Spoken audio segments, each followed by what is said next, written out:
Ajnanatimidandasya ginam jana shalakaya chakshurunmilitam yena tasmai shri gurave namaha. Nama shrishtam manomapi satriputram matra sarupam rupam tasya grajam rupurim maturim gostavatim Radha kundam girivaram maho radhikamadhavasam prapto yasya pratitha kripaya shri gurum tam natusmi vancha kalpatarubhyascha kripa sindhubhyaiva cha patitanam pavanebhyo vaishnavebhyo namo namaha Nikhila Shruti Moli Ratnamala Diti Nirajita Padapankajanta Aji Mukta Kulairupasyamanam Paritastvam Harinam Samshrayami Anarpita Charim Chirat Karunayavatirna Kaluho Shamarpaitum Unnatoj Phalarasam Swabhakti Shriyam Hari Purata Sundaradi Kadamba Sandipita Sada Hridaye Kandade Spurato Vasachinandana Ajanulambita Bujjo Kanakavadato Sankirtanai Kapitaro Kamalaya Takshu Vishwambaro Dvijavaro Jugadharma Palo Vande Jagat Priyakaro Karunavataro Ladini Shakti Swarupaya Gauranga Suhridaya Cha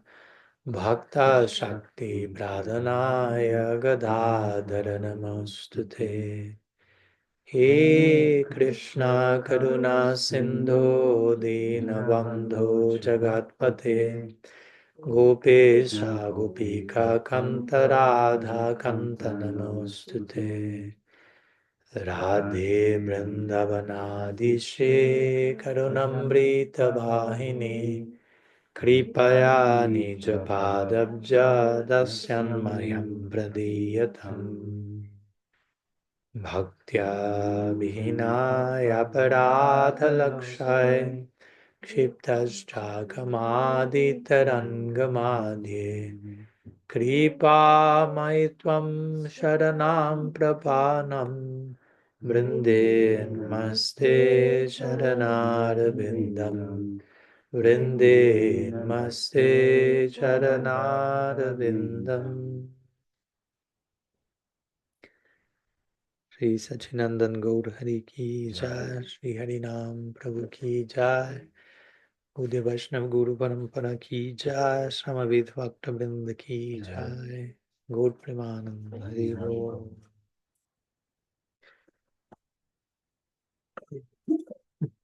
What can I ask you? A glass of water? Thank you. So good morning. Welcome, all of you. Pranam. Thanks for being here. Those 3D, 2D, 1D, 0D present in every dimension today. As we are arriving to our, one sense, last class, last meeting, last sharing, in terms at least of this series that we have called What is Anartha Nivritti Really? So this is part 5, where we will be addressing the phenomenon of matter. So far we have been trying to go through different false values. Anartha means false value, false beliefs, and how to do nivritti, how to get rid of false beliefs that may get in the way of our not only practice but experience of reality, which basically, our life and our practice at one point should become the same thing, right? So which are those things that are obstacles that get in the way of a proper assessment, a proper comprehension and experience of reality? We want to be aware of those things because we want to embrace reality for what it is, for all that it can be. And yeah, sometimes wrong ideas, distorted sense of sambandha get in the way, and we are trying to gently, compassionately become aware of those if we have been embracing some of them, and hopefully with, again, compassion, understanding, let them go and embrace a more wholesome and deep and accurate perspective. So we have tried that we are talking about Anartha Nivritti, which may sound a little negative, getting rid of false values. We are trying to engage in that exercise by speaking positively about how to embrace positive values, artha pravriti in Sanskrit, right? So far, apart from our introduction to this series, first meeting, we went through love, God, and yesterday the soul. I'm trying to go through some of the key paradigm shifts that I'm presenting at the end of each chapter of my recent book, Evolution in Divine Love. I'm trying to, again, gently, compassionately, but deeply, hopefully, dethrone false ideas, false paradigms by invoking a new paradigm shift. So I'll may briefly mention the paradigm shift that we touched upon yesterday in our last meeting. We were talking about us, the soul. So we went through 9 of them. The first one was we are our potential. We are to be defined not only for what we are, but for all that we can be. Or actually, what we are is all that we can be. We cannot define ourselves separate from our potential. We are units of potential. Then we also address the situation of the soul being changeless, because it's described as such in scripture. Soul is changeless, it's immutable, but also ever evolving, with ever evolving potentiality. So trying again to let these two coexist with one another, or in the words of Jagannath Prabhu, let these two apparent opposite impregnate one another. I like that word.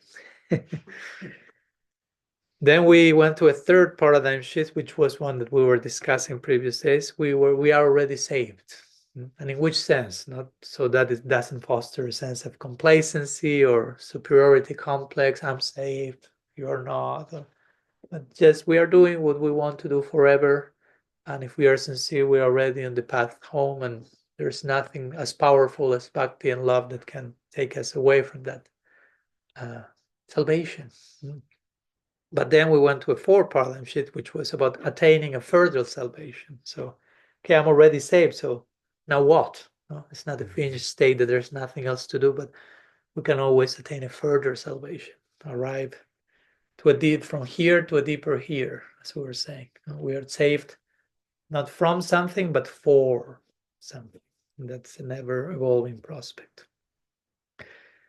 And to balance our discussion ever-evolving potential, we also went to the fifth paradigm shift, the soul's ever-devolving potential, and how we have a potential to go in very dark directions and places. And even when that happens, also we mentioned we can learn something from that place, and we will be in the best possible situation according to our worst recent mistake, so to say. There's always a chance to learn, to grow, and to move forward from wherever we are.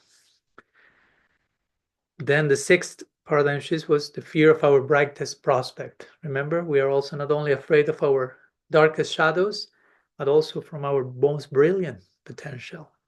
Because to embrace, to really believe that I can be good and beautiful and powerful, that implies letting go of so many false beliefs that tell you're not enough, you're not enough, you're never good enough. And it may be fearful to let go of certain narratives that have defined us for lifetimes and embrace something that sounds new, unknown, beautiful, but at the same time new and unknown, so that may be terrifying in a certain way.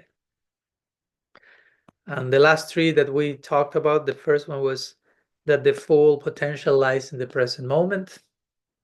Talking about potential is not becoming obsessed with the future, something that will always happen tomorrow, but it starts here and now, or nowhere at all. So whatever we want to attain and experience and discover must begin in the present moment. That's the best present we can give to ourselves and others, to be present in the present. The next one was how humility is born from realizing the soul's potential. When we see all that we can be, It's humbling because there's no end to progress. So we become humbled by that endless prospect, the nature of love, ever expanding.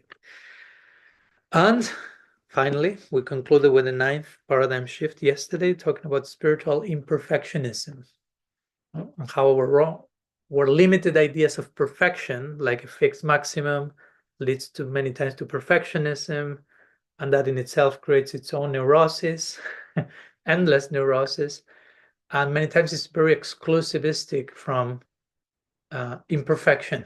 And as we were talking yesterday, real perfection must include imperfection, not exclude imperfection. No? Perfection is not an elite club that whatever is not perfect, get out of here. We don't want to do anything with you.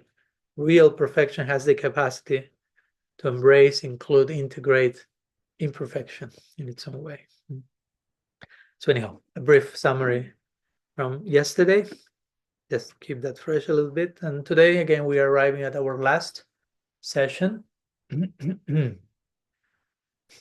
We are losing Lalita Sundari from the class. We may need to open the window. No problem. We want all of you present. Okay. Thank you. Bumblebee's out. Lalita Sundari is back.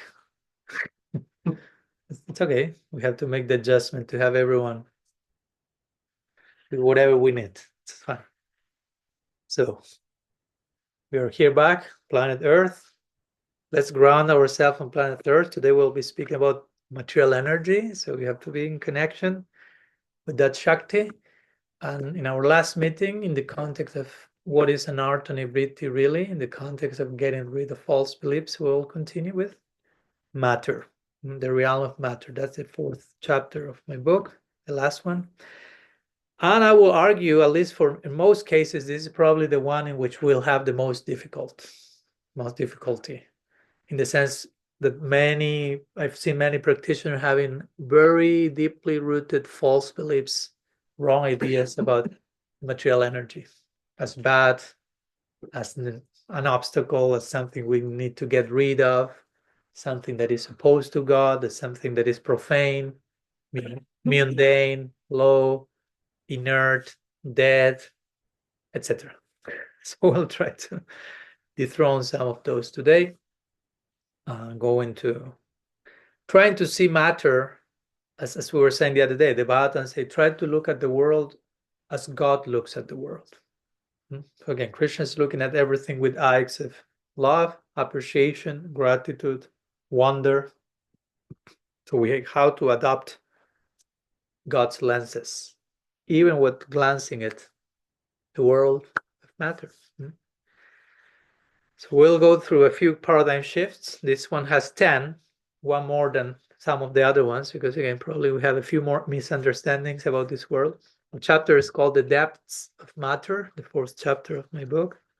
Like implying matter has depth also. It's not just a superficial thing.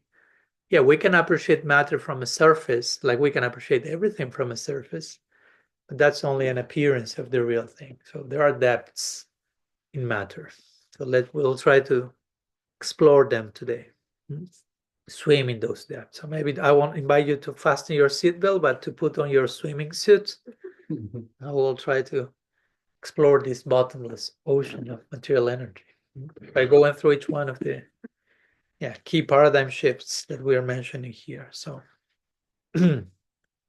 everyone knows how to swim, just in case. If not, we'll swim nearby if someone is drowning in the boundless ocean of material energy, which is not a bad one. We'll see.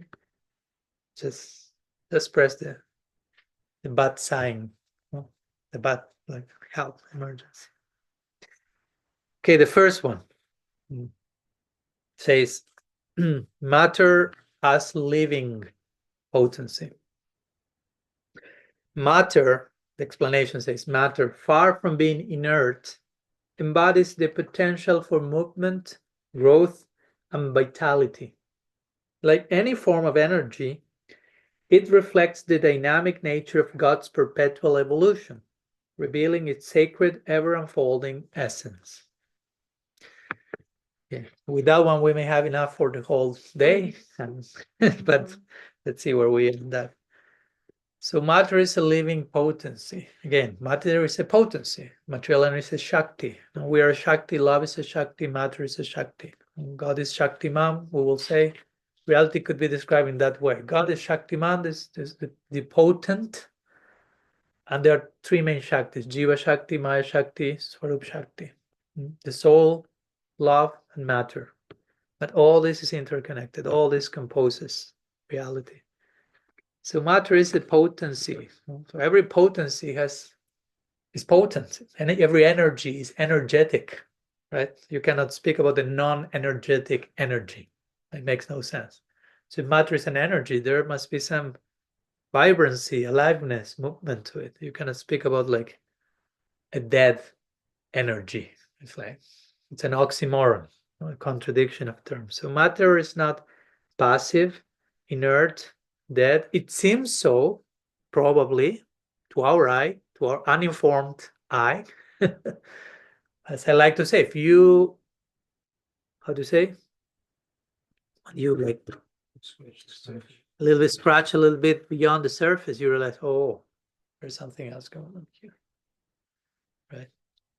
So yeah, matter is infused with movement, with expansion, with growth, with vitality. One of the main points of my book is love is all ever expansive, ever evolving. God is ever evolving. Therefore, everything else in its own way is always growing and moving also to accompany the ever evolvingness of the source.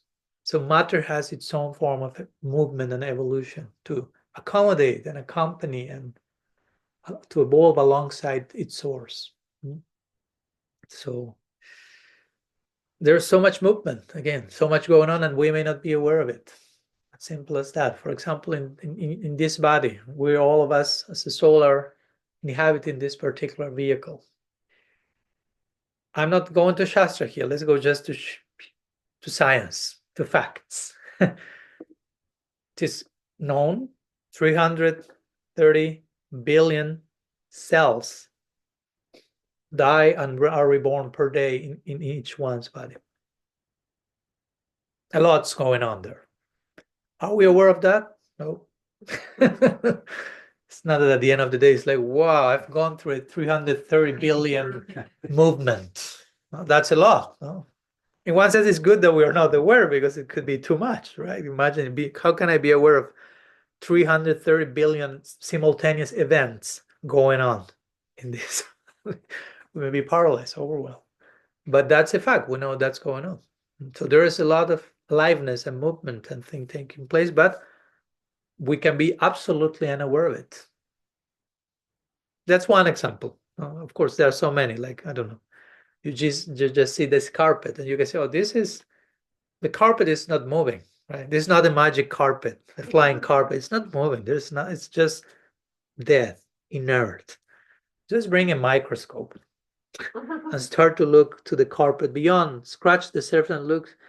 No, as we were talking yesterday, more atomic level, subatomic level, you can start to see, okay, there's lots of things going on there on those levels. We may not have the eye to see, but that's taking place. And I'm just talking from the perspective of science and the resources of pratyaksha and the sense perception and subtle sense perception. You can only with that. I'm not talking about revelation of shabda and scripture. Just start with perception. With refined perception, you see, well, a lot is taking place here. This carpet is moving a lot. Right? Don't feel unstable. Don't feel unstable. Feel stability. But there's so much going on. Just you need I was some weeks ago in California, maybe a month or more, and I was visiting some devotees, and the kids were there, and the kids have been gifted like a kind of a scientist kit. And they have like a microscope and some little things that you could look, like little layers of pieces of matter that you could look through the microscope. And I was thinking about all these things because I already written this. It's like, oh, show me. I was like one more kid with them. We were all like, okay, first one's like, whoa. And they were even giving me the trailer because they knew this one is really scary, Maharaj. It doesn't. He said it doesn't look like, but when you look in detail, ooh. I mean, it's scary for a kid. For me, it was not scary. It was wonderful, but the point was like it seems like something like this, but put in the microscope and a whole new world appears, right? So that's why the Bhagavatam, as I said the other day, not only in the Gita, the soul is called as Charya, wonderful. In the Bhagavatam, matter is called with the same name. It's Charya. And Sanskrit, Charya means wonderful, amazing, miraculous, can mean also, according to the Sanskrit dictionary, shocking. So shockingly miraculous, every atom. And again, so far I'm not going yet, Krishna is in every atom, we'll get there. But just from a purely scientific perspective, you can be just at wonder at every step. So again, hopefully you can see this. Also, science is not necessarily opposed to transcendence. You can pursue a scientific approach to the world, and it can shed even more light to all the knowledge contained in the sacred scriptures, basically. So anyhow, a few thoughts about the first paradigm shift. Matter is a living potency. It's way more alive. It's alive in its own way. Let's put it this way. Things have their own way of being alive. We say, but matter is not alive as I am alive. It's alive in its own way. So I think that's an important anartha that we need to dethrone. Matter is absolutely inert, dead, nothing is going on. Only we are the ones who are living. It's a kind of narcissism. We are the only ones. It has its own kind of aliveness. And now we will try, of course, to explain why, how to understand it. Any thoughts before moving forward, or any other wrong ideas we may be having in this connection? Matter being inert or dead can be pretty insulting toward material energy. We have to be careful. Okay, let's go to the next one. Now let's turn a little bit more from the laboratory to our tradition and our scripture. So why matter is alive? Why it has all these ever-evolving fractal-like patterns that have no end in their own way? So we go to the second key paradigm shift, which says divine love is the backdrop of creation. Now we get more devotional. According to our tradition, the world of matter is neither inferior nor despicable, but profoundly sanctified, existing as an overflow of God's ecstatic delight. And I'll share in a minute quotes from our tradition in that regard. I'm not becoming too poetic here, only that's what it says in Shastra. The world evolves alongside the ever-expanding heart of the divine. In essence, the universe is composed primarily of feelings or emotions, energy in motion, emotion. So, again, matter does not exist apart from God.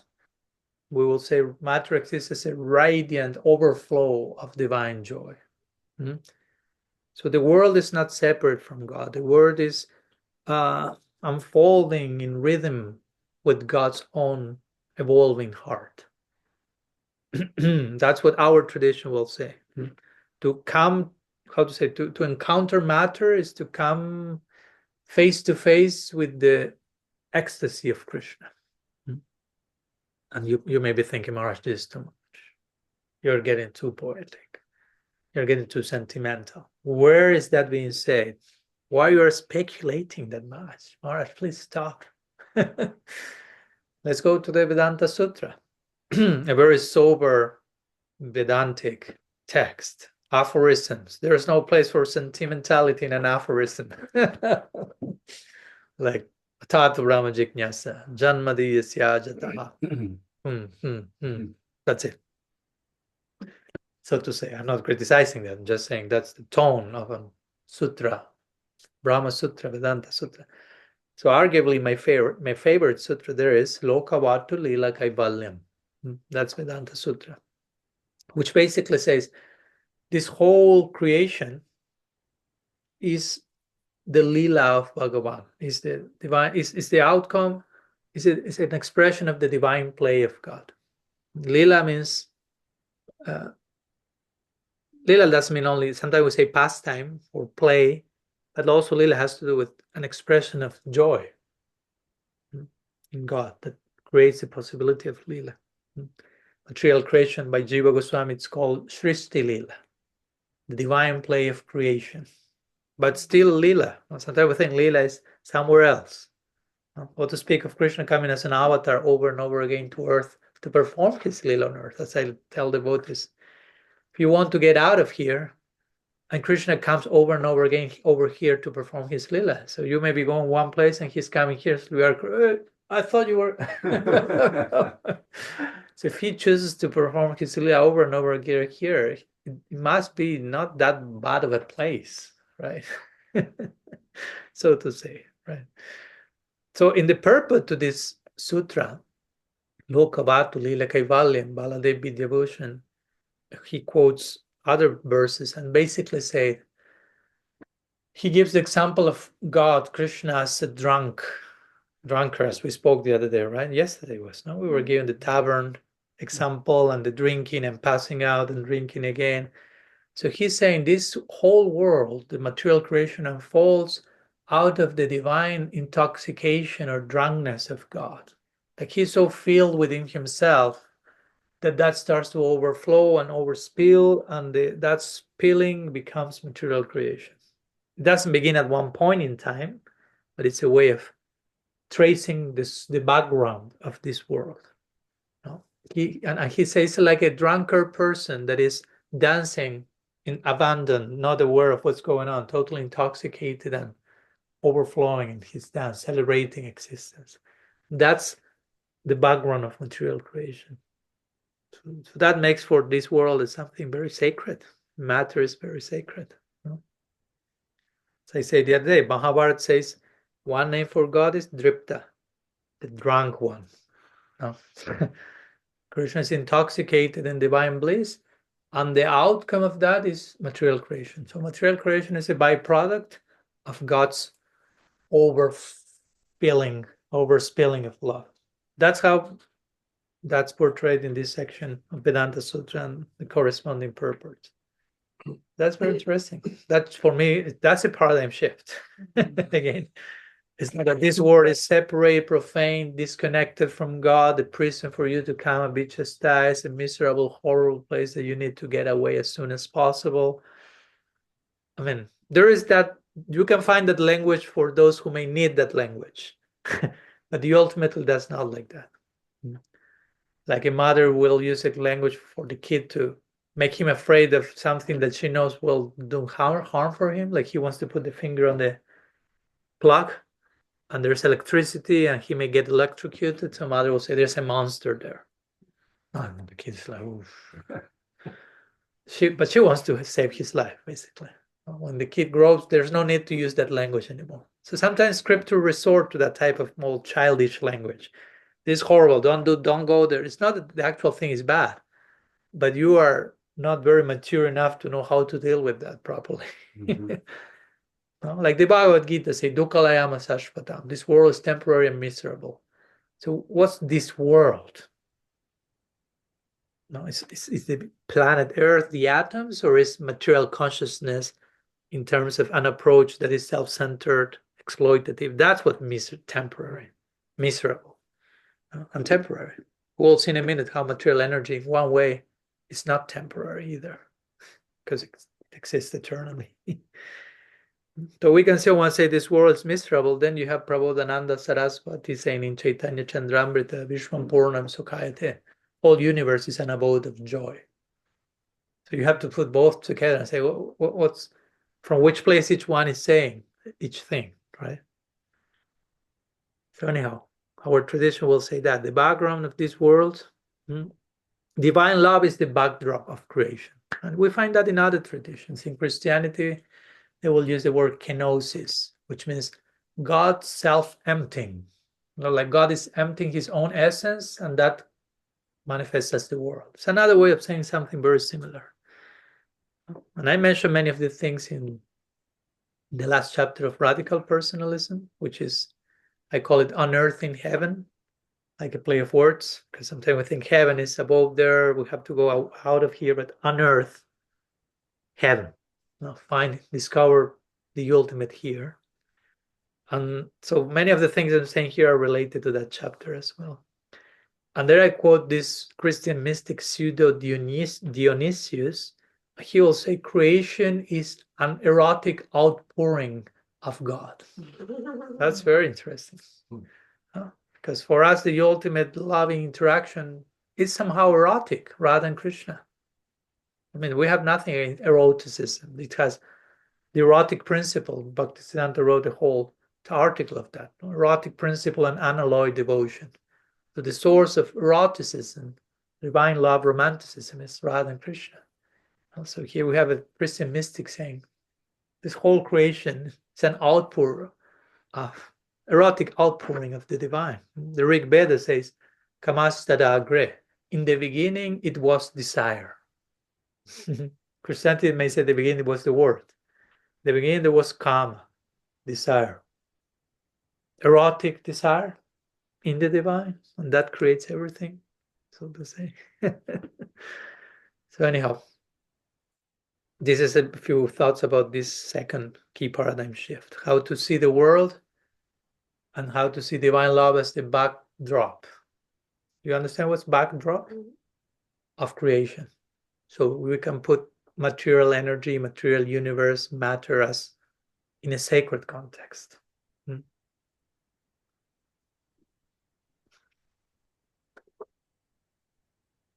Any thoughts?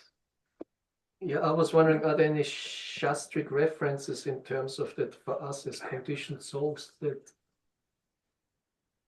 the material energy that they emphasize is as important as the spiritual energy? Us as conditioned souls being here. Yeah. Yeah. I'll get there in a few minutes. Sorry. It's fine. Thank you. You're giving the trailer some appetizers. But yeah, it's a very clear. Well, I'll mention now. It's okay. A very clear example, for example, you go to the Srimad Bhagavatam. Sukadev Goswami Parikshit Maharaj, Parikshit Maharaj brings his 6 questions, big, main classical existential questions. What to do with my life, basically. And how Sukadev Goswami starts to answer, he starts to describe Virat Rupa, the universal form, which means see the cosmos in connection to the divine. Learn to see the world with God within it. That's his first answer. And Parikshit Maharaj is not asking about that directly, but he begins speaking about, let's be in here. Let's learn to contemplate matter in a sacred way. And gradually he then starts to talk about other things. And in many other sessions of the Bhagavatam, not only Sukadeva Goswami, but Parikshit, but there are many other teacher-student conversations in the Bhagavatam within that narrative. If you pay attention, many of them, almost all of them, start with Virat Rupa. It's not only one time. So the Bhagavatam many times makes that point clear. Let's start here and now, the world, the most immediate thing that you can maybe perceive and is the most concrete thing. Let's divinize that. I mean, it's already divinized, but let's see it from a proper perspective. And then we can continue. In the Bhagavatam, for example, the earth is described at times as Bhumandala. So mandala means circle. So we could say, okay, planet Earth, circle. But mandala is also like a symbol for meditation. Sacred geometry, you can meditate on that. So that entails, if the earth is mandala, means it's an object of meditation. I explain this here. Sridhar Swami, in his commentary, describes all these 8 stages of Ashtanga Yoga and makes a parallel of how one can engage in that with matter. And you can engage in meditation, dharana, dhyana, samadhi, because matter is mandala. And of course, the zenith of the Bhagavatam, the apex, is not only Krishna Lila, not only Vrindavan Lila, but Rasa Lila. The Rasa Panchadhyaya, these 5 chapters, 29 to 33 in the 10th canto, they are like the sum and bonum of the Bhagavatam. That Rasa Lila sometimes also called the Rasa Mandala. Circle, Mandala means circle, the circle dance. So that's where the Bhagavatam explodes. In the Rasa Mandala. Before the Rasa Mandala, Bhumandala. Perceive the sacredness of this mat. If you want to get to the Rasa Mandala, first you got to go through the Bhumandala. First you have to find the sacredness in matter. So many things to learn in between. And then we can talk in depth about Krishna's Rasa Lila. Bhagavatam doesn't begin with Rasa Lila in chapter 1. It takes a time to get there. And while getting there, he's making that point clear. We begin with this world. So I don't know if that's enough of an example to see how clearly this is emphasized first, and by properly going through that, you get there. Okay. Sorry, what we go? Yeah. 2 points come into my mind. A devotee named Radhacharan, Radhacharan Prabhu, he has written a book about the Vedic universe, and I found that very interesting because I mentioned this now. He's talking about that. And the other point is, I was reading a book, or Sota Swami then has written 2 books. One is Transcendental Personalism, the other one is Substance and Shadow. And there he makes the point that we are addressing material energy in a very unchaste way.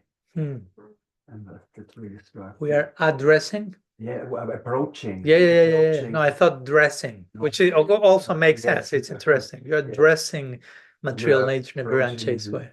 This objectivation, or how one could say, this depersonalization of material nature. Yeah.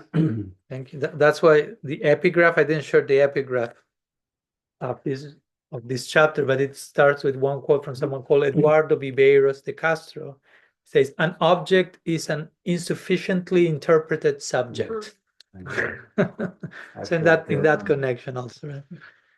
Yeah, there is so much. I'm happy to know that there are some other things written from Vedic Vaishnava perspective, trying to reclaim the sacredness of matter and acknowledge we may have done huge disservice, not only Gaudiya Vaishnava tradition, but other traditions also, like creating this heavy divide, dualistic framework between matter, the profane, God, the divine.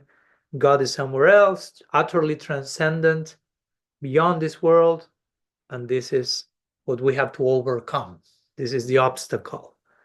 And there are, and I quote that in my book, from in the 60s, there was this famous scholarly research done on how the source of the ecological crisis, and this was written 60 years ago, is religion. In which sense? Because religion posits a divide between God and the world. So you end up seeing the world as bad, profane, not sacred, and then you treat the world accordingly.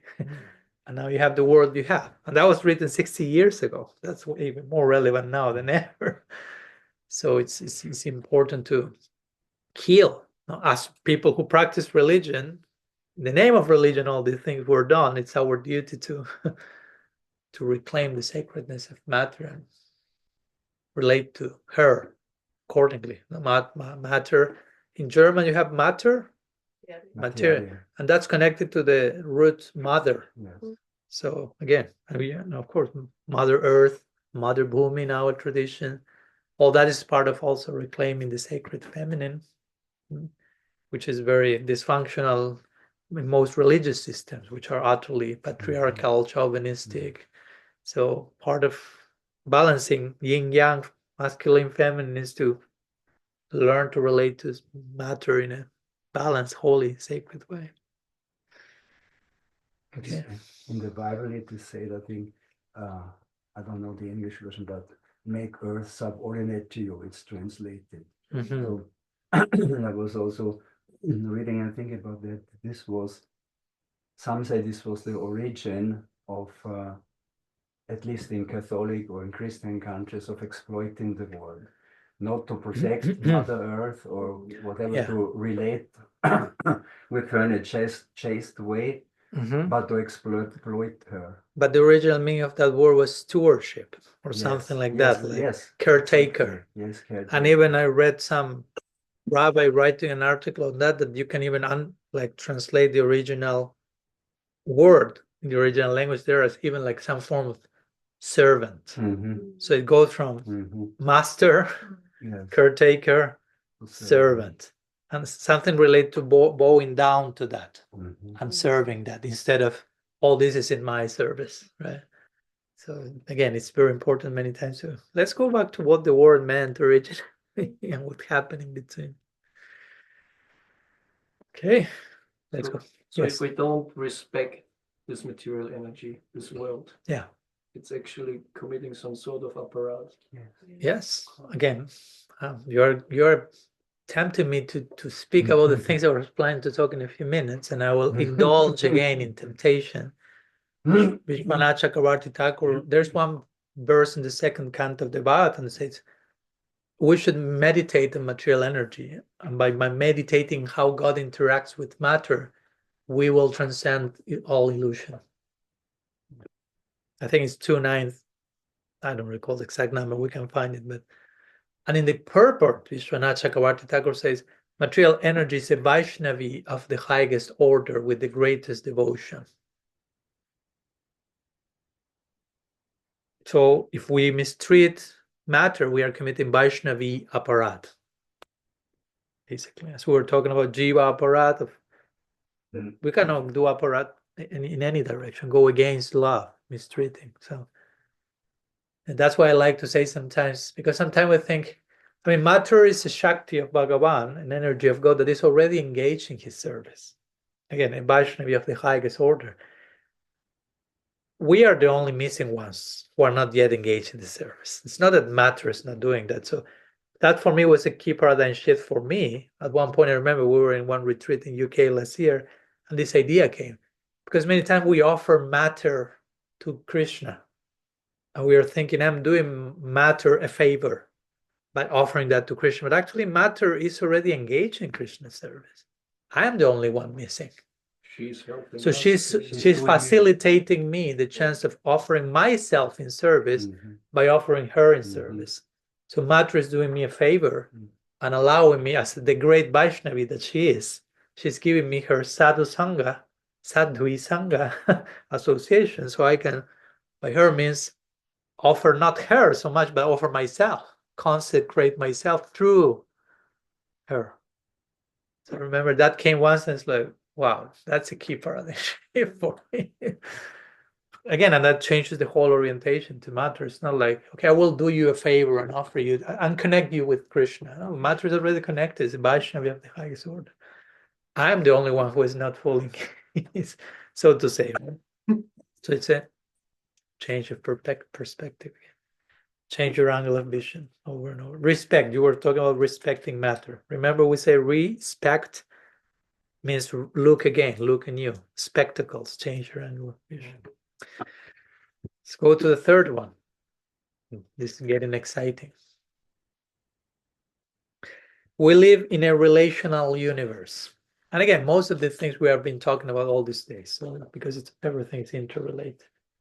Everything exists within a vast web of interconnection, where God sustains a loving relationship with all aspects of creation, including the material realm. God loves matter. This divine relationality underscores the sacred unity of all existence. I think this is a very important word that we need to include in our vocabulary. Relationality.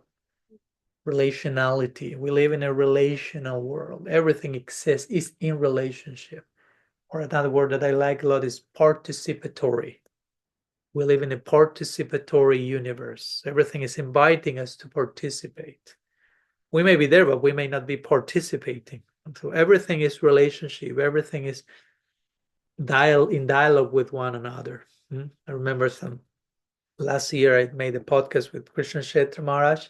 The title was, I was telling you yesterday, Dialogical Vaishnavism. And not only was about, hey, let's as Vaishnavas learn to talk to one another also, but the foundation for that was like already everything in reality is in dialogue with everything else. Everything is speaking. As we were yesterday walking in the forest, and we were like, oh, the river is actually speaking, but we need to sit long enough to listen to its gospel, to its sermon. The forest is speaking, the air, the clouds, the birds, each one of us, every atom ultimately saying something, sending a message. Everything is in dialogue with everything else. So there is a dialogical, ontological foundation of dialogue. Everything is in dialogue. But again, are we listening? Are we present? So in one sense, practice, spiritual practice means to acquire more and more capacity to be present to that dialogue and participate in it. Again, participatory is a constant invitation. So everything is in relationship. Again, it's another way of saying if everything is in relationship, everything is in dialogue. Reality is held together by relationship. Sambandha. Again, sambandha. Everything sambandha. Bonded, related. Reality is relational.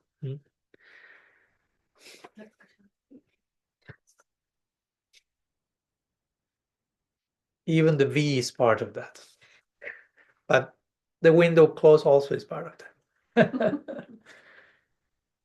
I like one quote from Martin Luther King Jr. I shared in my book. He says, it's like poetic but beautiful. He says, we are cocked, cocked in an inescapable network of mutuality. I'll say it again. Because we are cocked in an inescapable network of mutuality. So you're captured in that, in the good sense of the term. There's mutuality. We have so much in common. There's belonging. There's belonging. So that's why I love this quote. I haven't quote shared that till today. Then you say that. There's one whole book, but there's just the phrase. It's beautiful. I'd say that from Richard Rohr. He has a book called "Everything Belongs." That's the title of the book. And I told him, even if the book is titled like that, and you open the book and all the pages are blank, yes, just the title is worth the whole book. Everything belongs. Nothing does not belong. Everything has relationship to one another with the common center. So everything, you already belong, and everything belongs. So again, because of this, if everything is in connection, again, if I want to love God, we already mentioned this, I'm supposed to love everything, because nothing exists outside of that belonging. Everything is in relationship, in dialogue. So we need to learn to love everything, because nothing, loving one thing means to love everything else, basically. And that's why this famous saying says, how you do anything is how you do everything. Because one thing speaks about everything else, because nothing is an isolated event. That's our fragmented illusion, parts, fragmentation, but actually everything is interconnected. Like this example I gave, if you pierce one paper and you fold it, it's one center. If you open it, seems like there are different centers. They're actually only one center. Let me show you one quote from Ilia Delio, this Franciscan sister, theologian, scientist, friend. She said, we live in interwoven layers of bondedness. Just as we can say with that line for 3 hours. Like sutra, no? You can just meditate on that. No? We live in interwoven layers of bondedness. Integral systems tell us that our universe is thoroughly interconnected, so that even our own being is not our own. It's not like my own thing separate. Relationship is not a quality of being. It is being. To be is to be related. We do not exist outside of relationship. Therefore, sin, that's how she concludes, sin is the refusal to accept responsibility for those to whom we are connected. That's very interesting. Could you repeat? Yes, of course. sin is the refusal, no, because we have our own ideas of sin, right? Doing this, but here comes a key paradigm shift. Sin is the refusal to accept responsibility for those to whom we are connected, which are everyone and everything. So again, sin as missing the mark, sin as not being able to be responsive. And remember, responsibility, to be able to respond, to relate in the proper way to everything. We are connected to everything. 2.5. That's the third key paradigm shift. We live in a relational universe. So we cannot say, have nothing to do with this. I'm utterly disconnected. Yeah, there is consciousness and matter. We'll be talking more about that, but we cannot make them entirely separate. That's the delicate thing. Now, when we speak about different categories, sometimes we draw a line that is too separatistic, and we lose sight of this non-dual relatedness and connectedness that is among everything. Any thoughts on this, or any other ways we generally do not see this? Swami also speaks in his transcendental personalism. I think so they call it. Yes. It's called like Yes. that. That sounds very close to radical personalism. It's I didn't know about that book. That's interesting. I'm now interested. It speaks about the micro universe, the macro universe, and the state in between where we jivas are. Mm-hmm. The macro universe is like Paramatma, who is Okay. everywhere. Mm-hmm. And the macro universe, he speaks about the Virat Rupa. Okay. So everything is related to each other and is connected. Yeah. And we are. Yeah. And so by looking at this world, we can get so much hints and glimpses and more than that about the ultimate perception of reality. So again, it's all how we look at the world. It's not necessarily an obstacle. It can become a portal, literally, an entry point. It was also interesting for me, sin. I think in Spanish it's without. Sin, yes, Sin. yes, sin. Without, sin yeah. is without. It's Yeah. without substance. It's Mhm. the same word. Mm. I thought about that now. Thank you for that one. Interesting. I speak Spanish, I never get there. That's good. Thank you. From Latin sine or Yes, sine, sin. yes, sine, Yeah. without. Yeah. Like sine qua non, Sans, etc. Yeah. French. I just thought how it actually gets emphasized in Shastra too, how important the Shakti is of Shaktiman or whoever Shakti it is, like Sita Ram, Mm-hmm. Radha, Krishna. Mm-hmm. So you can't really hurt God or the owner of the Shakti more by disrespecting the Shakti, really. Mm.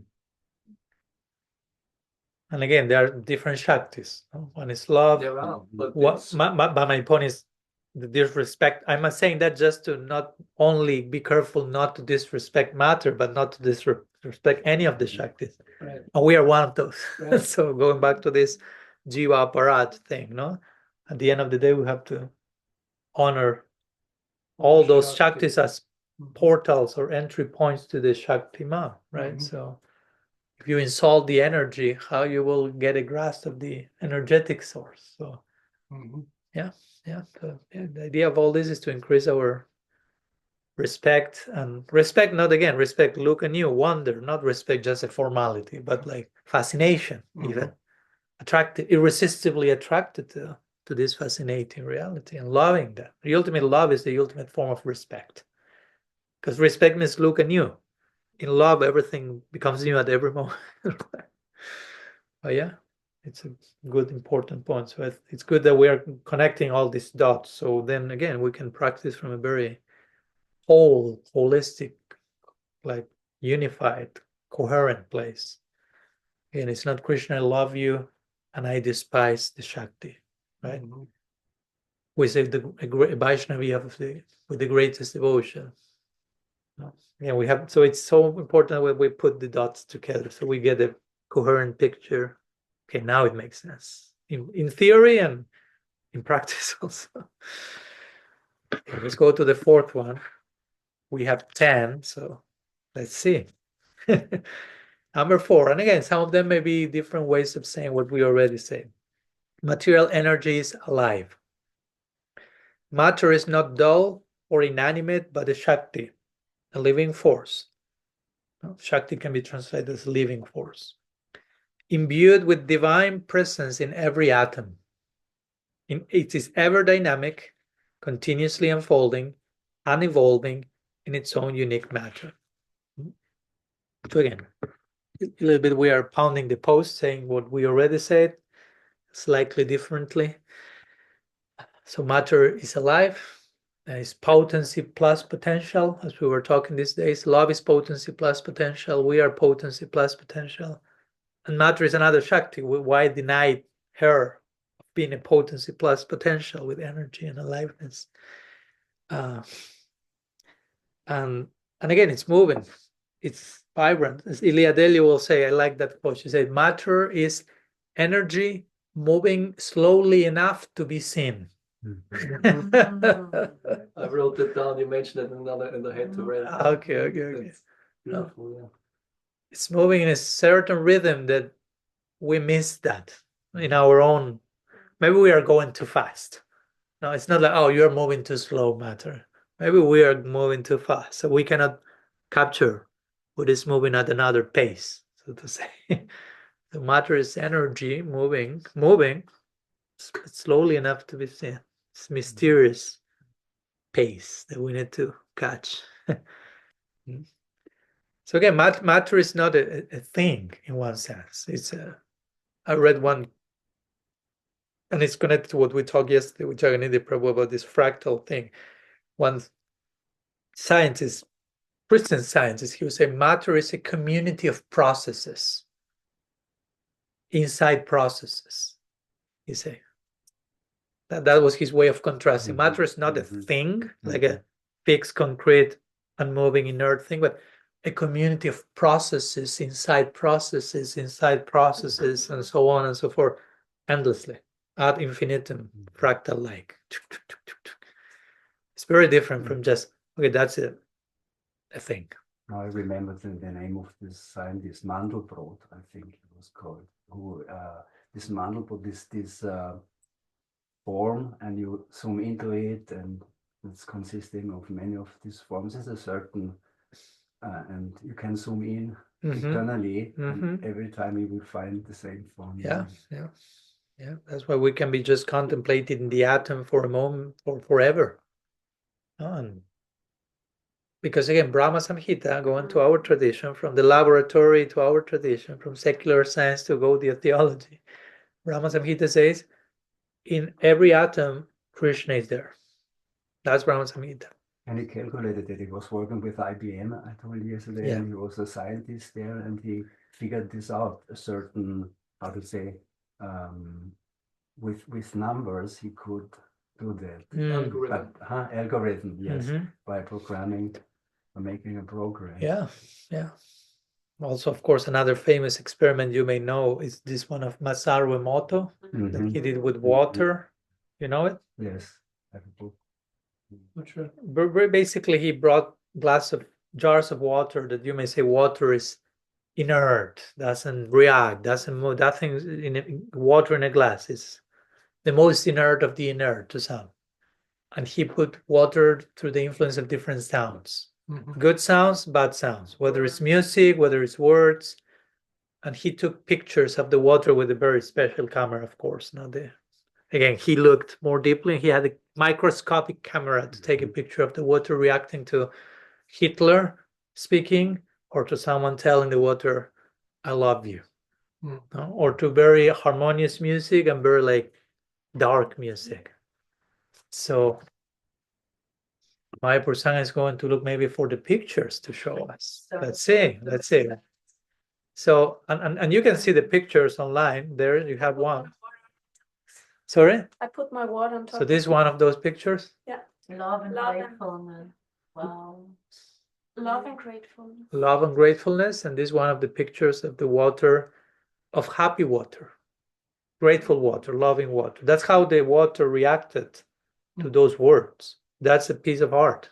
That's a mandala. Again, going back to mandala. No, that's a very sacred geometry.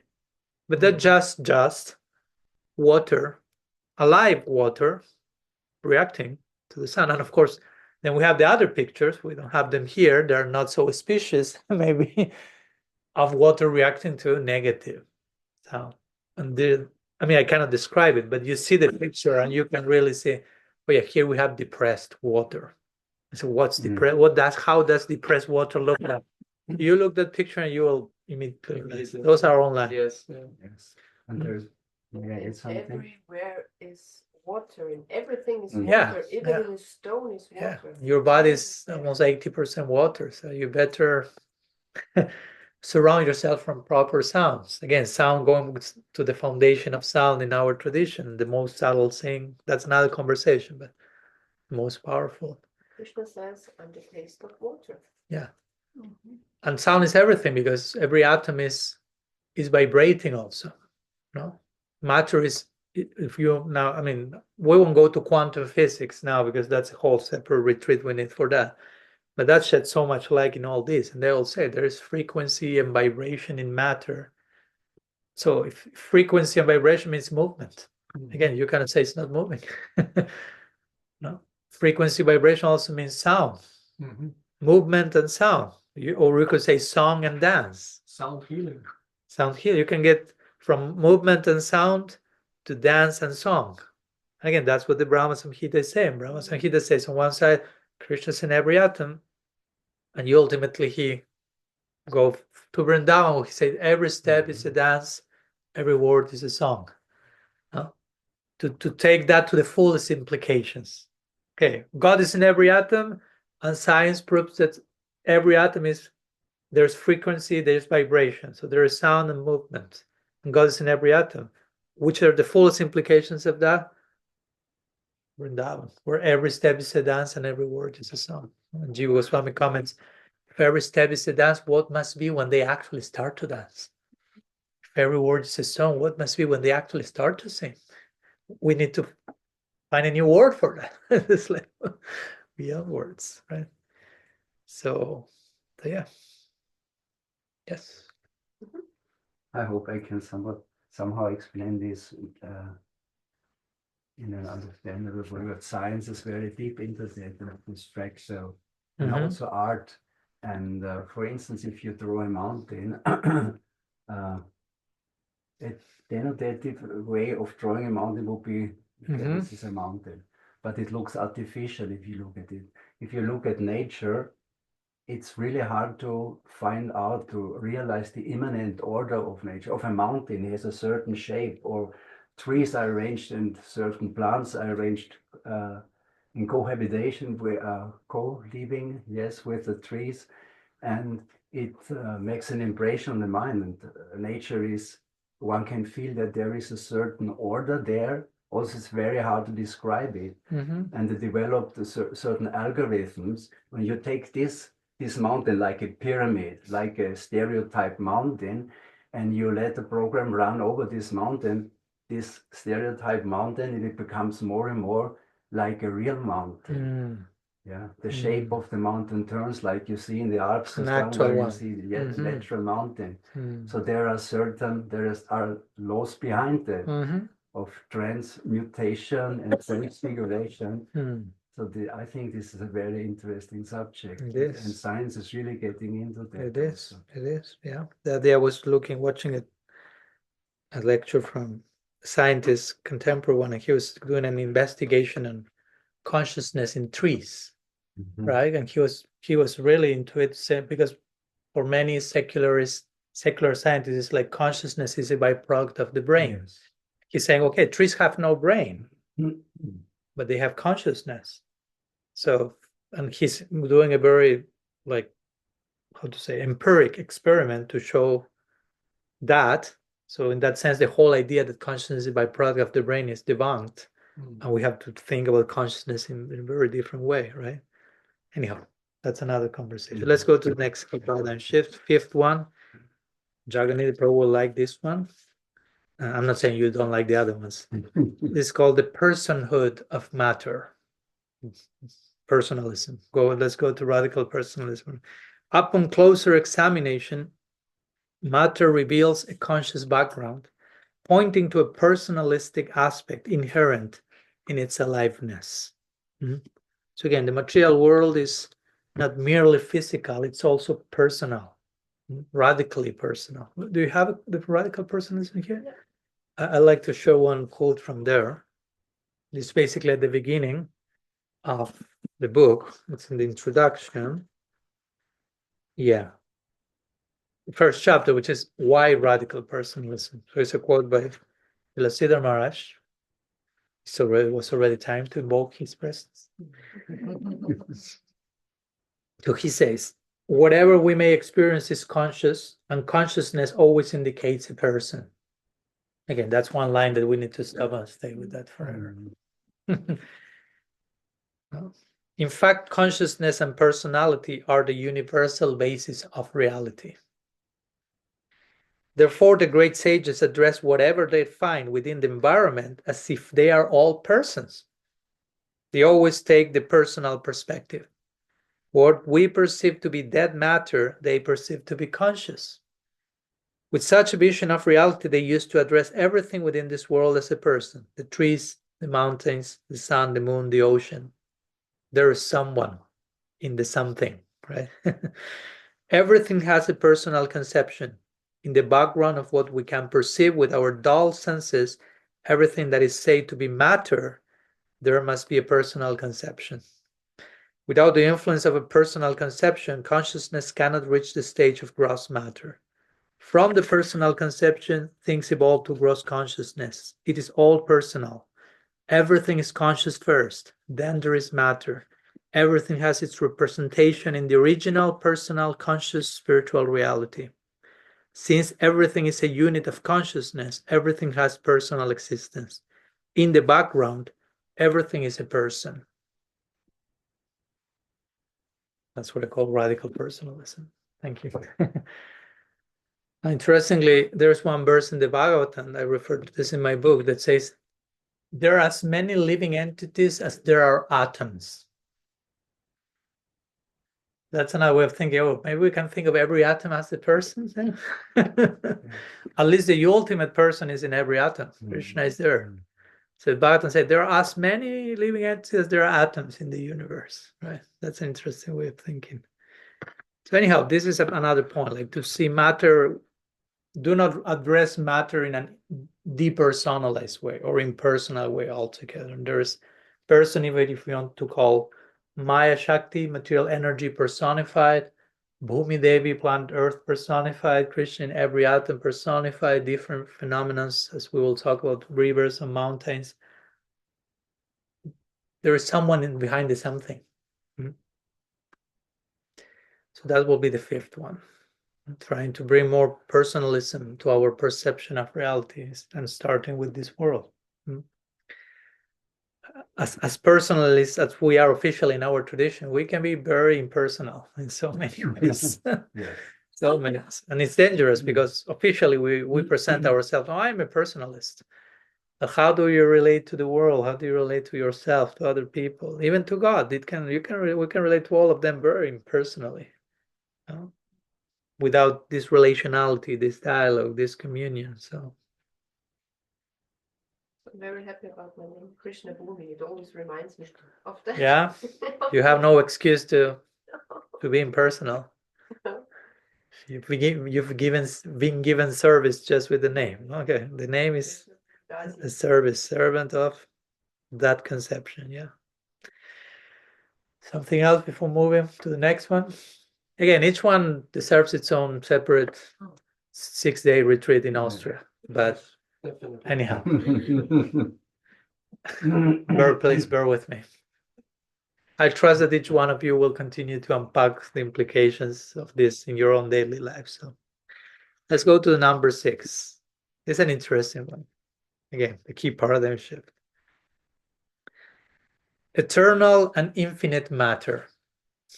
Generally, we tend to think matter is temporary and finite.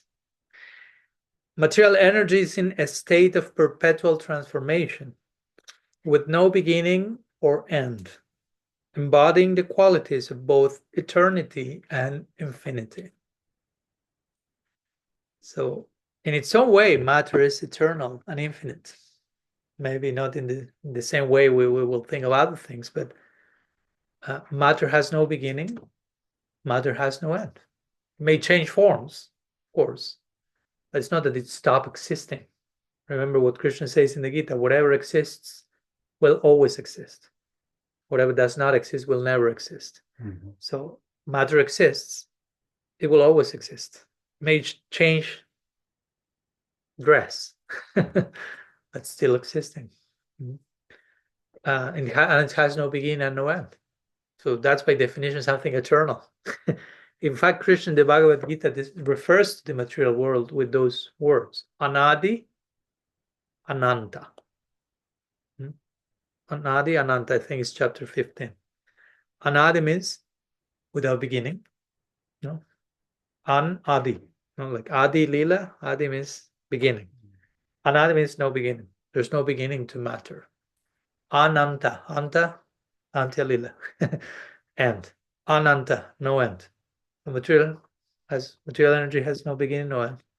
How do you define something that has no beginning and no end? Eternal.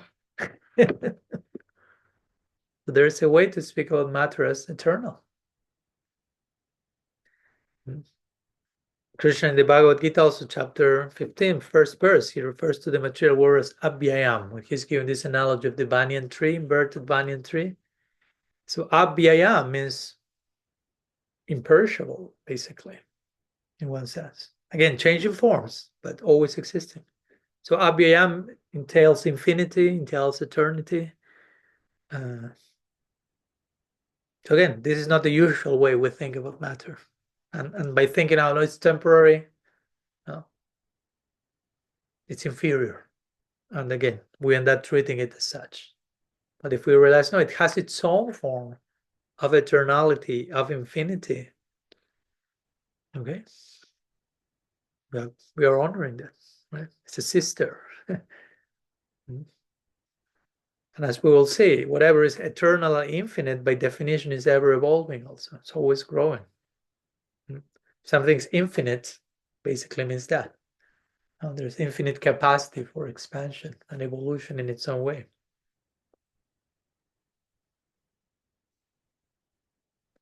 We're all silent, trying to what to do with that. Matter is eternal and infinite. Again, and I'm trying to refer to our scriptures to show, like, again, it's there. It's there, but sometimes we do not see that. And that's the interesting thing, as we were talking the other day. All of the things are in our tradition, but sometimes we do not emphasize them enough as to be seen. As we say, matter is energy moving slowly enough to be seen. Sometimes there are certain things in scripture that are not emphasized enough for us to see them. And we may think, no, the conclusion is the opposite. Not react slowly enough to see. Yeah, it's a good one. Really, especially in the times we are living, we do everything so fast. Even reading scripture is more like, okay, I have to finish this book in a week. Next one. That's not contemplative reading. No, we need to stay with that as long as we need. And if one line hits us, maybe you have to stop reading. Close the book. As Thomas Merton will say, one line hits you, stop, close the book, and your meditation has started. Your prayer has started. The reading is bearing fruit. You stop. If you are really reading, when you stop reading for the right reasons, that means the reading is bearing fruit. You have to close the book and stop and contemplate. Yeah. Srila Prabhupada gives a very nice analogy about that. Sorry again? Srila Prabhupada gives a very nice analogy or an example, and there is a chapter in the Krishna book in Bhagavatam. It's called Autumn in Vrindavan. So the clouds are coming, they're pouring water on the earth, so many plants and everything is sprouting, a whole new type of existence is created, a whole new scene. And after some time, the weather gets warm and dry and is passing. But it's not that, so I'm saying, no, it's not that the water, the principle of water is lost, or the principle of heat or whatever is involved there. Yeah. So it's the same, but this scene we can perceive, and it's full of fluctuation and it's passing. But again, it's created. Yeah. So but there is something behind the scene going on. Mm. Yeah, and again, water is such a great example because you can speak water being rain, water evaporated, clouds, like you can see like this back and forth, but the water is never stopped existing. It's just like it's just traveling a little bit in different forms. Yeah, and I read too somewhere that actually the water we're using in drinking is millions of years old. So we think it's just water out of the tap. Yeah. What emotion or what information it carries in all those years. No? Yeah, again, here you have water. Well, it's not what we thought it was. So much information. Yeah. Everywhere. That again, that's why again going back to what Sanatana Goswami said in Reevaluate, if you relate properly to a blade of grass for what it is, you attain all perfection. I mean, he said blade of grass. He could say carpet. You can say glass of water, anything. Right? It's not like okay, there's something with a blade of grass here. It's like yes, but with everything else as well. If we really scratch beyond the surface, we will find eventually Krishna everywhere. So. There's also Prabhupada teach this by his example. Everything he touched it with so much love. And yeah, because the vision of the highest devotees, he knows Krishna is in everything, and Krishna is in everything. Yeah. We call that in philosophy. That's called panentheism, not pantheism, but panentheism, which means God, theos, in everything. So God in everything and everything in God. No? Bhagavad Gita 6:30 says that. Sarvam chamai pasati jumam pashat sti sarvatra sarvam chama. For him, Krishna said, for him who sees me in everything and who sees everything in me, I'm never lost to him. He's never lost to me. When Krishna was accused of eating mud by his friends, as we know the Lila, so they open your mouth. And she sees, and she sees the whole universe inside Krishna. But at the same time, Krishna is inside the universe in the Lila. So he's inside, he's within everything, but everything is within him. And she looks more on, this fractal like, again, contemplation. That's a very panentheistic Lila that shows this principle. Everything is in Krishna, but Krishna is within everything at the same time, right? So panentheism shows that, yeah. Prabhupada, sorry, since you called Prabhupada, sorry. Don't forget your idea. Don't forget your idea. No, you brought this. Prabhupada once said, whenever Krishna is everywhere. First point. Second point, wherever Krishna is, that's a temple. But first he said he's everywhere. So everything is his temple. Yes. And that's interesting with the very words that we use. For example, contemplative or contemplation. Contempla means within the temple. There is such And profane means outside of the temple. Yes. And again, the temple is everywhere. So to be profane means to miss the fact that everywhere is the temple. Everything is sacred. And to be contemplative means to realize that temple is everywhere. Now, again, in the beginning of practice, you may need to go to one temple. Okay, I'm in the temple, sacred space. But then you leave the temple and think, I'm no longer in the temple. No, that's not the idea. That is, you go to the temple, you gather enough inspiration, so you go out and you extend the presence of the temple everywhere else, or you realize that that's already there. So again, profane means outside of the temple. It doesn't refer to something, that's profane. Profane means to a state of consciousness where we do not see the sacredness of everything. As I begin the last chapter of Radical Personalism with a quote that says, there are only sacred things and desecrated things. There are no profane things. We just profane them with our lack of vision by being profane outside of the temple. But there are only sacred things, and the things we desecrate by our lack of vision, right? But in principle, nothing is profane. So anyhow, I went to all that with Prabhupada's quote and the meaning of profane and contemplative, inside and outside the temple, right? The first thing is I wanted to share the quote you shared now. It is it's you quote. You were writing it. Which one? You're Which the one? There are no secret. There No. I'll let you know. Simon Whale? Simon Whale? Yeah, Desecrated things. I think it's Simon Whale, but When I was reading that, I was really struck and I started to research it. The person. Wendell Berry. Yes. There are no unsacred places. There are only sacred places and desecrated places. Yeah. Wendell Berry. Nice. I want to give credit to its author. And I was wondering if we think of the carpet as something alive, but there are these mandalas everywhere. I looked at them, and maybe a person would see this carpet and think, oh, it looks nice somehow or other. But I was seeing this is male, female, yin, yang, these parts. So this is. Yeah. It's everything in there, in this man. This is an information. If one starts to meditate about that, it will how to say, offenbaren, reveal itself. Yes.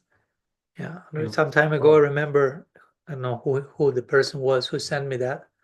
One devotee sent me a video of someone giving like an example of how you can engage in contemplation of nature, and it was a whole like 40-minute video on a rock. Also someone taking a rock and for 40 minutes like spending enough time with the rock and drawing so much wisdom and God's presence and inspiration. But again, you need to focus and take the time and be intentional about it.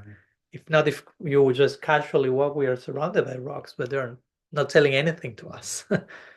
So again, your example with the carpet, it can go in any direction if we are intentional and present enough about it. When we chant the holy name, everything is included in there. So the rock is there, the water is there, the carpet is there, we are there, love is there, nature, everything is there. So not just a profane name. Exactly.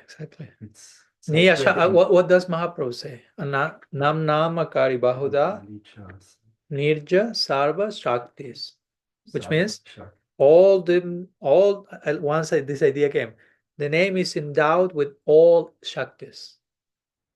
So matter is one of those shaktis. So all shaktis are within the name. Everything exists within the name, which is Krishna. Again, the name of Krishna is non-different. So everything exists within Krishna. So everything's within the name. No, Bhaktivinoda Thakur sings in one song, outside of the name, there is nothing. So these are ways to think of. It's not that the name is within me, I'm chanting it. I'm within the name. That's change of perspective. Right? Number 7. We have 4 more to go.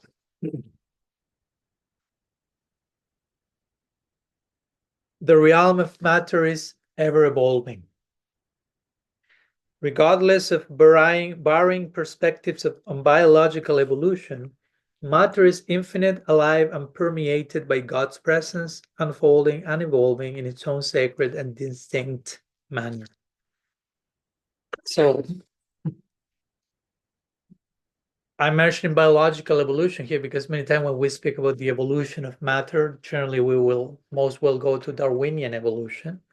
And to be honest, there are different opinions even in the Gaudiya Vaishnava community about Darwinian evolution. And there will be devotees who are saying that that's not real. Others who are saying that's it. And in my book, I address the possibility of how we could contemplate scripture as confirming that possibility and addressing the challenges that may come if we do so. Not conclude about one thing or the other, but just, I think, even if some evidence comes from the scientific community, we should be careful not to quickly dismiss everything like, no, that contradicts my scripture. They're all demons or something, right?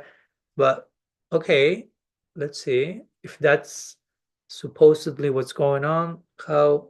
it's important to be open and engage with these things. But I'm saying, even if someone will say, for whatever reason, no, Darwinian evolution, biological evolution, as that is described there, I do not accept that. In its own way, as we are talking, matter is evolving, is moving, is growing in its own way. Bhakti allows for a sacred sense of evolution, basically. Like this famous Fibonacci sequence, you've heard about that? So I will call it the blueprint of the DNA, the blueprint of creation, which is, again, like very spiral-like, that is found in so many parts and so many patterns in different ways of reality, how certain animal communities expand. It's very interesting. Again, we don't have time to, we need another Fibonacci retreat, separate that. But again, for us, in our Bhakti perspective, matter is unfolding with purpose, in connection to, again, matter is living, as we are trying to prove. Matter is a person, it's not impersonal. It's a devotee, it's in service of Krishna, who is ever evolving and growing. So it makes sense that matter will evolve accordingly to accommodate Krishna's own evolvingness.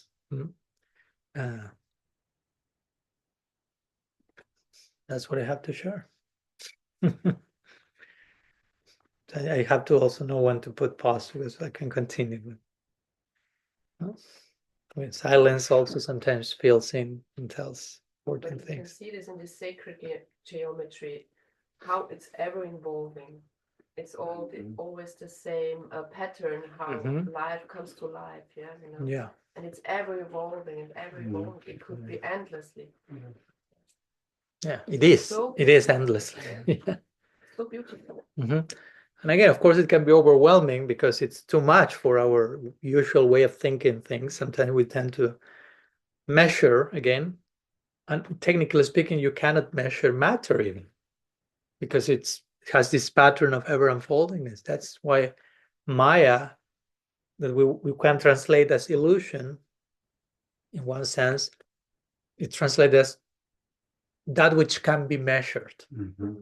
But it's funny because it's that which can be measured, and Maya means illusion. In other words, nothing can be measured. If you think something can be measured, that we call illusion. That's not possible. So Maya means that the tendency to measure even matter, what seems measurable. Yeah, I can measure this harmonia. Bring a microscope and you cannot measure anything else at all. So the tendency, the idea I can measure, and measure also means control, manipulate, exploit. No? Measure has all those implications. So I can measure it. You cannot. It seems you can measure it. You cannot. The fact that you think you can, that's illusion, right? Maybe you have heard about it, but there is you cannot measure the no, I forgot the size, the circumference, for instance, of Great Britain. There is the ocean, or and there is this island. You cannot measure actually, and there's the coastline, of an island, because you say, okay, that the coastline is such and such, but if you go really into it, like you said, if you use a microscope, if you go to more and more detail, the coastline becomes bigger and bigger. It increases, but there is no end for detail. So if you try to measure the coastline of Great Britain, there is no end to it. It's infinite. And so this is even a scientific understanding. So don't try it, just in case you were thinking, I will measure the coastline of Britain. This is my life project. You can try it when you go to Britain. Okay. It will take me eternity, probably. That's my life's project for eternity, right? And it not only applies to the coastline of Britain, it applies to anything. Yes, again, of course. An atom seems very small, very measurable. Get deeper enough into the atom, and the very idea of measuring everything is left somewhere else. It's too much. And again, that's why one can approach science as a contemplative practice in one sense. There are many theistic people in science, and for them, that's like constant epiphany, constant revelation, being confronted with this ever-evolving patterns, even in the study of an atom of matter. No? Which, of course, and now we will go there, how matter and consciousness are so intimately related. How much can we draw a line saying this is this is that, they have nothing to do with each other? Again, talking about relationality. So let's go to the next one, number 8. This consciousness is the motor of evolution. So it says evolution is propelled by consciousness. No? If we talk about evolution, we are not, even if some Gaudiya Vaishnava, that I know, some will accept, okay, Darwinian evolution, that doesn't mean that they are saying consciousness comes from matter. Because actually Darwinian evolution doesn't say that. At least not Darwin, maybe his future representative. So evolution is propelled by consciousness, not the reverse, signifying a progression of awareness and understanding as creation continues to develop and unfold. So rather than consciousness emerging from matter, matter arises in response to deeper levels of consciousness. That's how we see that. Again, the whole cosmic unfolding comes from Radha and Krishna's erotic outpouring. The realm of consciousness persists. Srila Siddhar Maharaj will say so many things. There's one beautiful book from him, very specific in this connection, called Subjective Evolution of Consciousness. Recommend it, reading. We want some resources. He will say, okay, material scientists doubt the existence of spirit. He says, we doubt the existence of matter. Like implying, upon a closer look, we see consciousness everywhere. How much we can still call that matter. The more we grow, matter becomes farther and farther, and consciousness becomes closer and closer. Let me share a quote from him that I share here in the book. It's powerful. He says like this. Okay.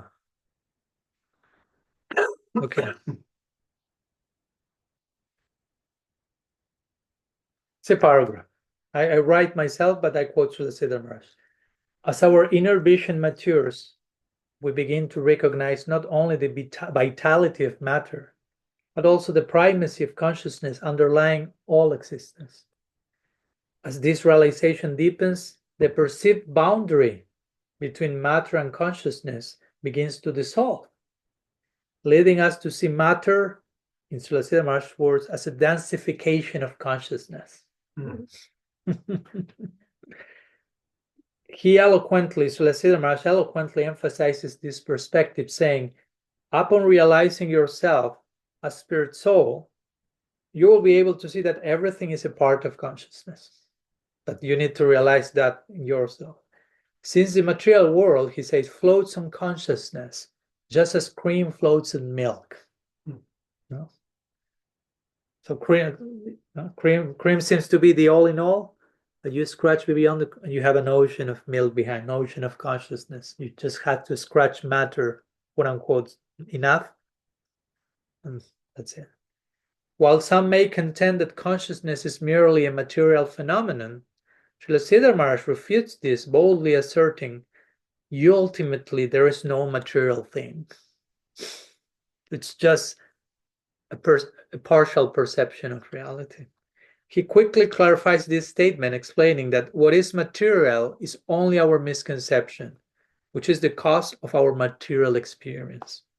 And Srila Prabhupada speaks something very interesting in this regarding connection with Yoga Maya and Mahamaya. No? And he will say, the Lord's potency is one, exactly as electric potency is one, although it can act both to cool and to heat. In the spiritual world, the Lord's potency works as Yoga Maya, and in the material world, the same potency works as Mahamaya. But they are ultimately one reality, expressing itself differently based on our perspective.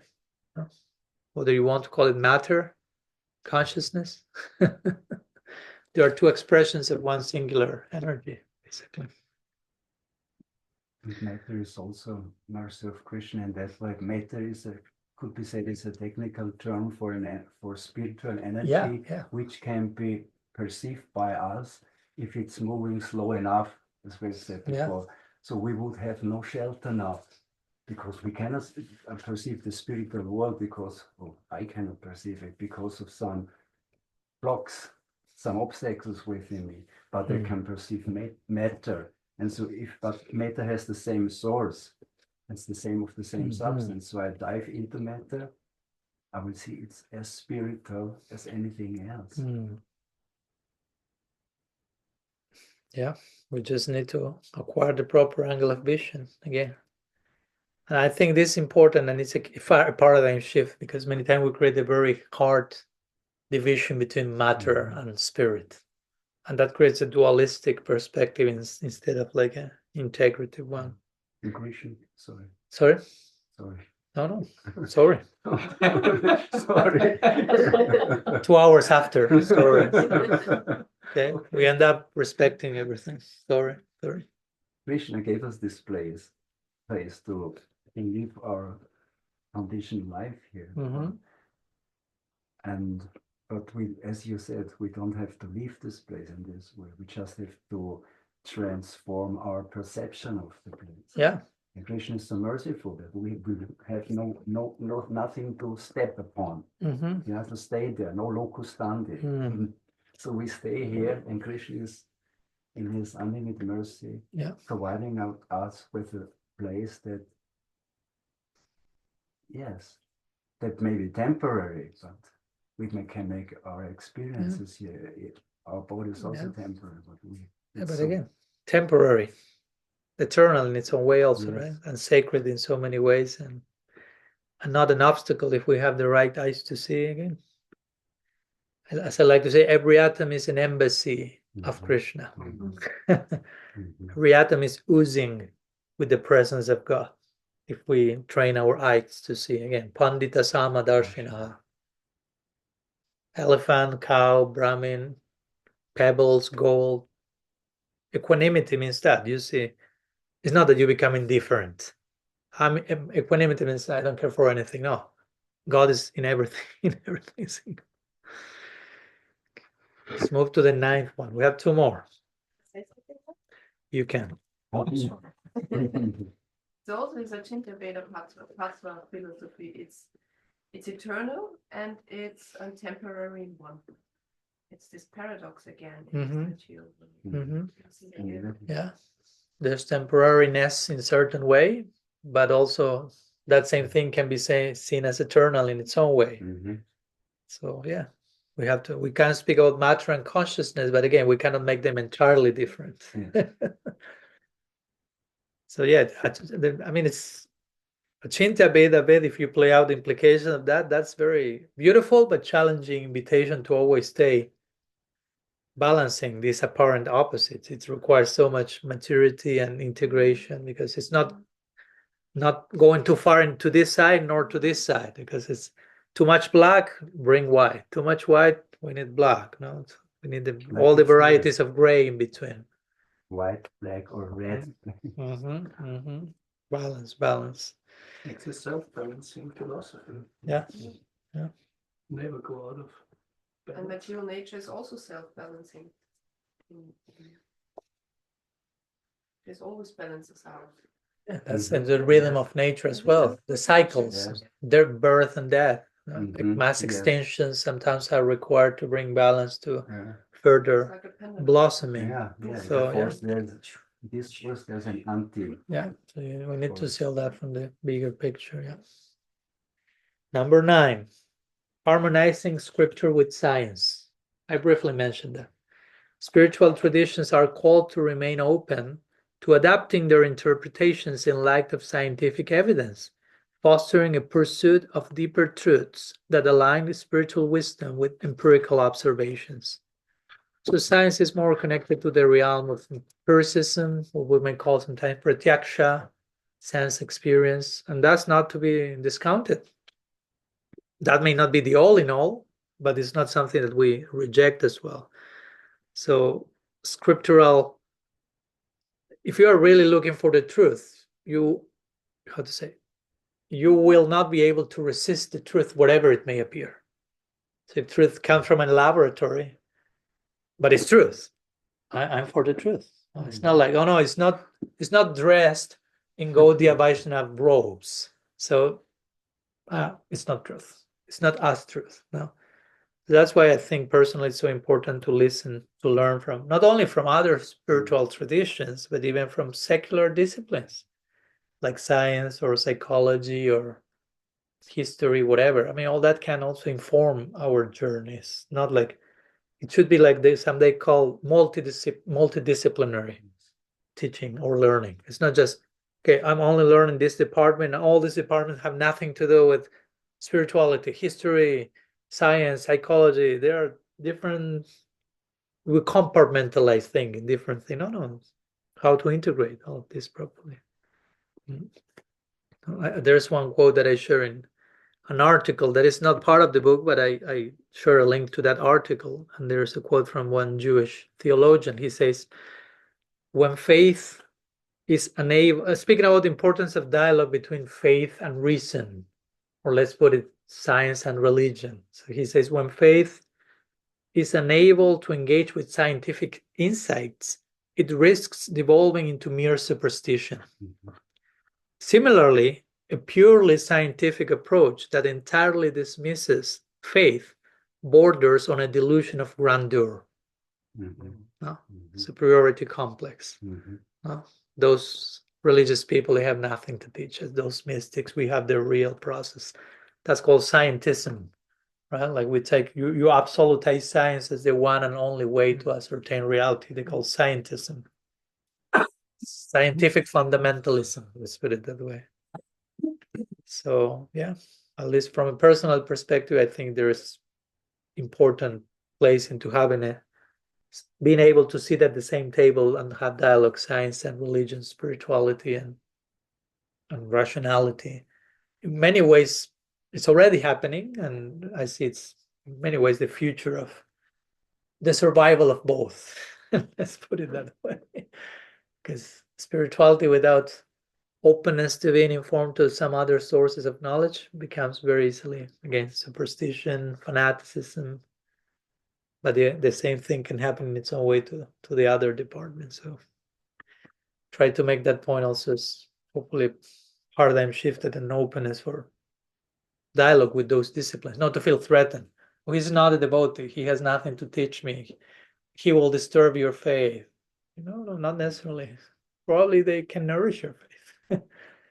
As we were talking, some scientific findings can really put you in a place of wonder, and you can feel more wonder seeing Masaru Emoto's secular experiment that sometimes by being in a Bhagavatam class that is not very wonderful, awesome, right? So not to condemn the Bhagavatam, I'm not saying that, but just we can draw from so many different directions. And I think Prabhupada started this Bhaktivedanta Institute just for that. I don't know what's going on there now, but Swami Padmanabha, he was the Eastern scientist, say. Yeah. And there was a conference, Science and Religion. It's long, decades ago, I think, and there's even a book about the different speeches of the different persons.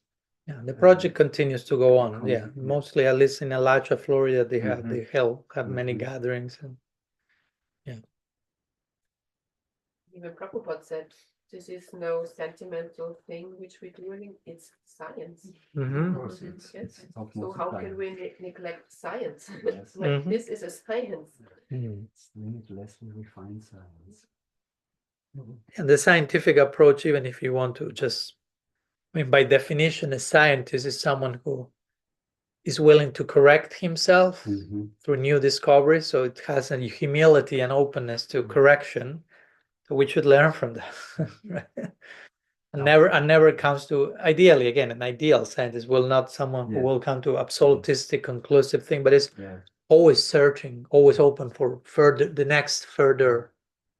That's the ideal scientific spirit. So we can learn a lot from that.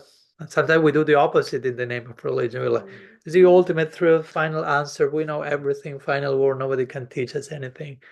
And there you have a cult. Just inaugurated by thinking like that. Okay, let's go to the last one, which somehow is the natural conclusion of all we've seen so far. If all we've seen so far is true, then we are speaking, the last one is the sacredness of material energy. Now again, going back to reclaiming our sacred bond with matter.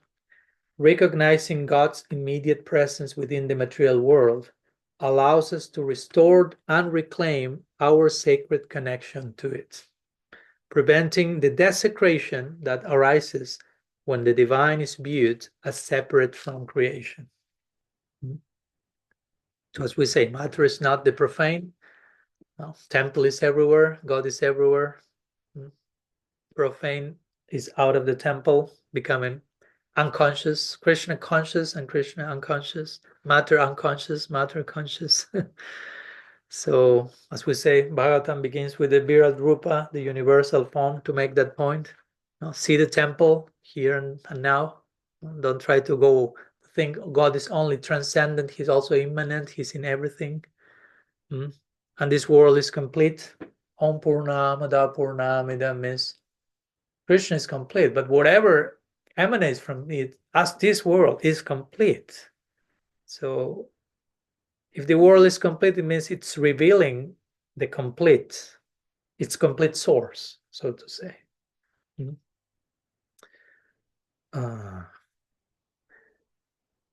I remember this. There's one commentary, I think it's in Bhakti Rasamrita Sindhu. Jiva Goswami speaks about samsara. And sometimes we use this word in a negative way to refer to this world, like samsara, the miserable, worthy of escaping from cycle of birth and death, ocean of this and forest fire. There are many analogies we can use, but again, it's not about material energy, it's how we are living the whole thing. And Jiva Goswami in that connection sense says, samsara, if you live properly, your life here becomes samsara. Sara means essence, and sam means complete, full. So from samsara as a miserable cycle of birth and death that we need to get away from as soon as possible, to full essence is right here, right now, if we learn to relate to it. Let me conclude with a few quotes. They are too good not to refer to them, sorry. This is a part of a quote from Ilia Delio, going back to Ilia Delio. I really like her. This book was very much inspired by her, and one book she wrote called The Emergent Christ. Very interesting. Again, she's a theologian, a scientist, so she's going back and forth between these two realms and talking about the ever-evolving nature of everything. So she says, instead of standing in the world looking for God, we should stand in God and look out at the world. If God seems absent from the world, it may be because we refuse to give birth to God in our daily lives. So instead of standing in the world and where is God? God, look, no. Stand in God and look at the world.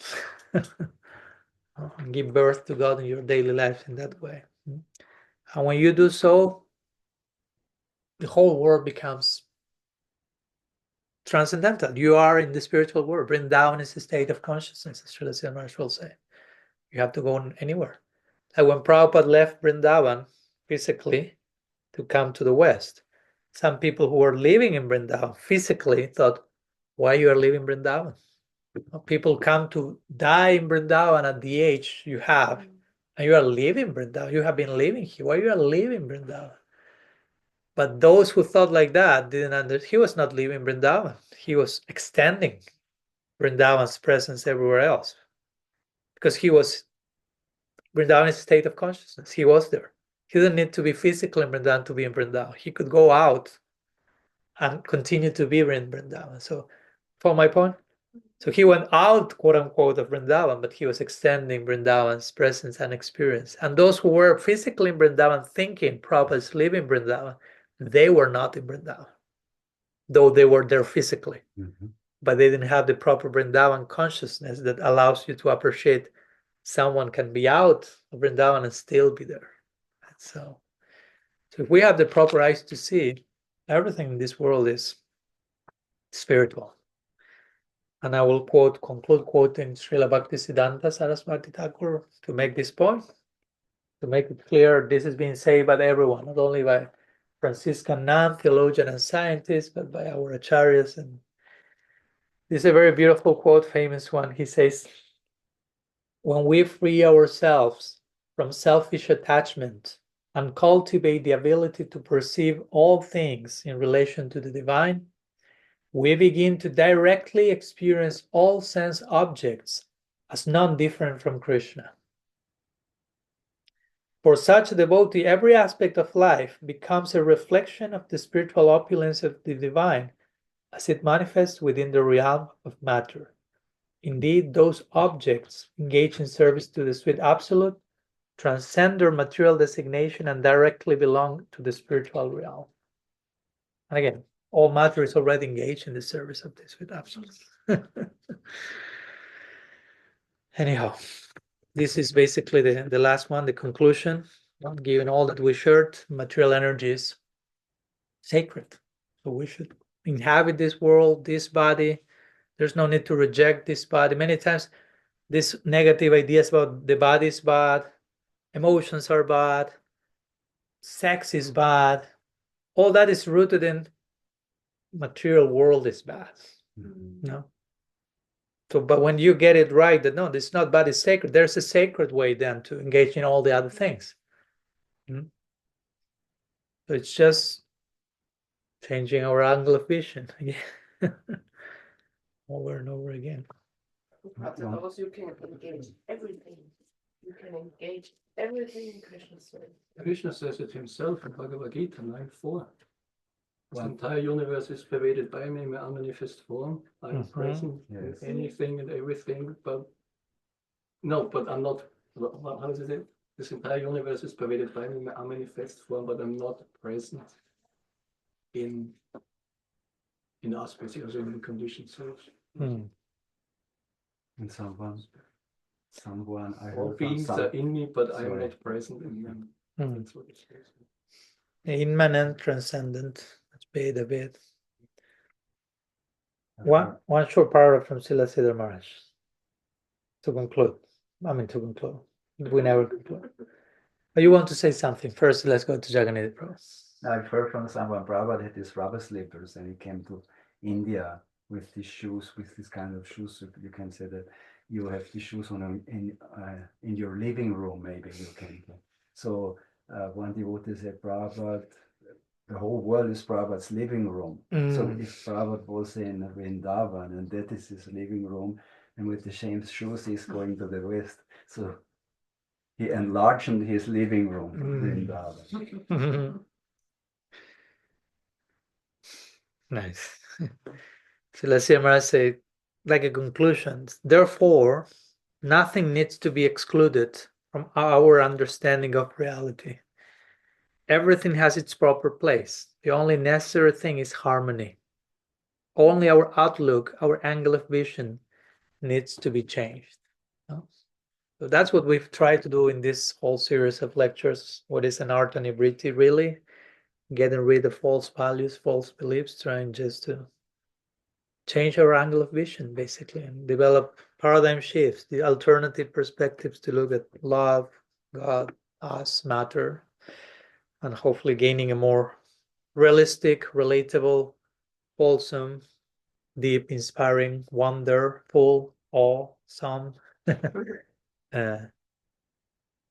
outlook, sambandha, orientation for us to engage not only in practice but in life. Again, life and practice, same thing, to live our lives as we're human experience as spiritual souls and properly integrate all the things in bhakti. So anyhow, I hope it made the series justified themselves, so to say, and we were able, at least I'm speaking for myself, I received lots of nourishing enrichment and new perspectives. Even I'm the guy who is supposed to give the lecture, but actually it has been very interactive and very enriching. So yeah, very inspiring. Thank you so much to all of you. Thank you so much.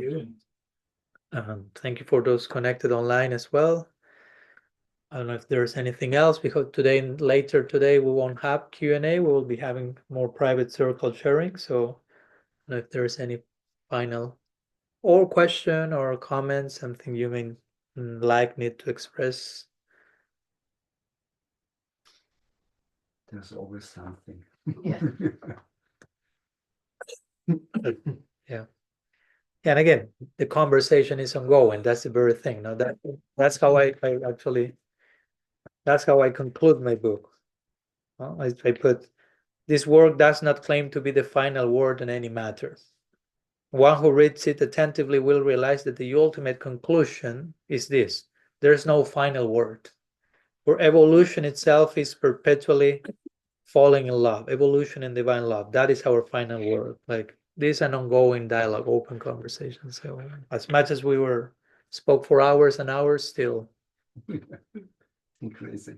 Yeah. The more we speak about it, the more we can say something else about it. So it's not just saying it, but internalizing, embodying, living, expressing in our relationship. So that's the homework for the series. Now you go out.